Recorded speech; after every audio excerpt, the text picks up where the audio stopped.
4 பேரோட கலந்துரையாடல் பண்ணுறதுக்காக தான் உங்களை வந்து வெளியூர் கோயிலுக்கு போக சொல்கிறது. உள்ளூர் கோயிலுக்கு போனால் என்ன பிரச்சனைனா, நீங்கள் பக்கத்து வீட்டுக்காரன்ட்ட கடை இருக்குன்னு சொன்னீங்க அப்படின்னா அவங்கள மரியாதை இல்லாமல் நடத்துவாங்கன்னு நினச்சிக்கிறீங்க. அடுத்தது இன்னொன்று என்னன்னா, எந்த நேரமும் நீங்கள் புலம்பிக்கிட்டே இருந்தீங்கன்னா ஒரு பையன் பக்கத்தில் இருக்க மாட்டான், அவன் மூறான் ஓடி போயிடான். அதனால தான் உங்களை தூரமான கோயிலுக்கு போங்கடான்ற. தூரமான கோயிலுக்கு போங்க, மனசு விட்டு பேசுங்க. என்றைக்குமே பக்கத்தில் இருக்கவன் பூரா வந்து நம்ம மேலே பொறாமப்படுறேன்னு நினைக்காதீங்க. நீங்கள் பெரிய மன்னர் பரம்பரை இல்லை.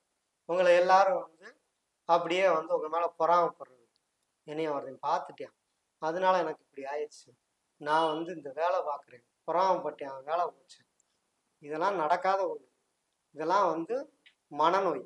அந்த மனநோயை சரி பண்ணுறதுக்கு தான் உங்களுக்கு எக்ஸசைஸ் தான் ட்ரக்கிங் போகிறது.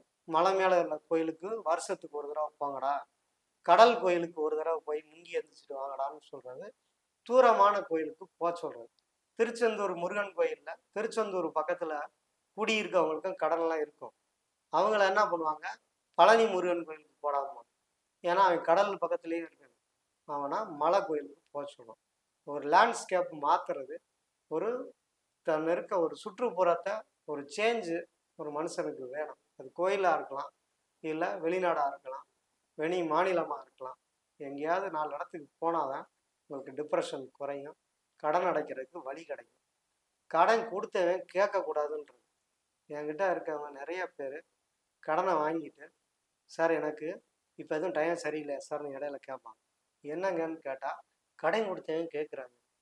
கடன் கொடுத்தவன் கேட்காம செத்தா போகணும்.